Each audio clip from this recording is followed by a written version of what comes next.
வணக்கம் நண்பர்களே. வர இருக்கிற புதன்கிழமை 26/2/2025 அன்று மகா சிவராத்திரி. அதோடைய விரதங்களும் அதோட சிறப்புகளை பற்றி இந்த வீடியோவில் கேட்கலாம்.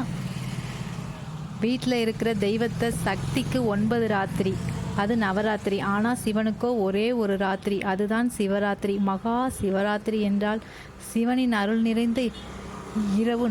இந்த நாளில் சிவபக்தர்கள் இரவு முழுவதும் விழித்திருந்து சிவனை வழிபடுவாங்க.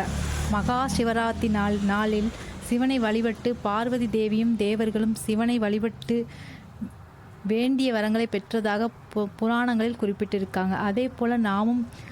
அதேபோல் முழு சரணாகதியுடன் முழு பக்தியுடன் வேண்டிக் கொண்டால் நம்முடைய வேண்டுதல்கள் அனைத்தும் சிவபெருமான் நிறைவேற்றி வைப்பார் என்பது ஐதீகம்.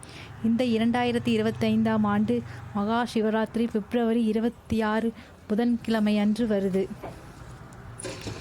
அன்று நம்ம செய்யக்கூடிய சிவவிரதத்தை குறித்து நம்முடைய வழிபாட்டிற்கு முழுமையாக பலன் கிடைக்க இந்த வீடியோவில் பார்க்கலாம் வாங்க. நீங்கள் சிவராத்திரி விரதம் இருக்கீங்கன்னா இந்த வீடியோவை பாருங்கள். சிவபக்தர்கள் அனைவரும் ஓம் நமச்சிவாயான்னு கமெண்ட் பண்ணிடுங்க வாங்க. பொதுவாக சிவராத்திரி தினத்தன்று பக்தர்கள் உள்ள சிவராத்திரி கோயிலுக்கு சிவபெருமானுக்கு தரிசனம் செய்ய, அப்படி நம்ம தரிசனம் செய்ய போகும்போது அங்கே பல பேருக்கு அன்னதானம் கொடுப்பாங்க. தானங்களிலேயே மிகவும் சிறந்த தானம் அன்னதானம். சொன்னால் கூட சிவராத்திரி வழிபாடு என்பது அன்று முழுவதும் விரதம் இருந்து உணவு உறக்கத்தை துறந்து இறைவனை எண்ணி வழிபடக்கூடிய மிக அற்புதமான நாள். கோவிலில் அன்னதானம் கொடுக்கறது தவறில்லை. அதை வாங்கி உண்ணும் பக்தர்கள் விரதம் முறிவு அவர்களுக்கே தெரியாது விஷயமாக இருக்கும். எல்லாரையும் விரதம் இருக்கிறது முடியாது. சொன்னால் கூட குழந்தைகளுக்கும் பெரியவர்களுக்கும் அவங்களோட உடல்நிலை பொறுத்து உணவு எடுத்துக்கொள்வது அவசியம். ஆனால் அதை தவிர பலரும் இறைவனுக்காக விரதம் இருந்து சிவனுக்காக ஆலயத்தில் வழிபட போகிறாங்க. சிவனுக்காக விரதம் இருக்கிறவங்க குறிப்பிட்ட உணவை சாப்பிட்டுத்தான் விரதம் இருக்கணும்.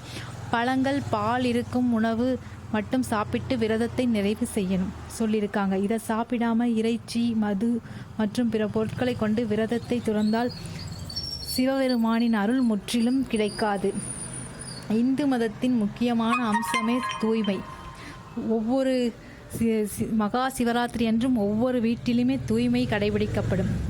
அன்று சிவபெருமானை விரதமிருந்து வீட்டிற்கு வரவழைப்பது மிக முக்கியமான ஒன்று. சிவபெருமானுக்காக நாம் அன்று விரதமிருந்து அன்று இரவு முழுவதும் விழித்திருந்து அவருக்காக நாம் கடைபிடிக்க வேண்டியதை கடைபிடித்தால் நம் வாழ்வில் தடைபட்டிருக்கும் ஏதோ ஒரு விஷயம் விரதம் இருந்தால் அன்று அந்த வருடம் நமக்கு அது தடைபட்டிருந்த காரியம் விலகி நிறைவேறும். நாம் அவருக்காக விரதம் இருந்து மகா சிவராத்திரியை சிவனுக்காக நன்கு வழிபடுவோம் நண்பர்களே.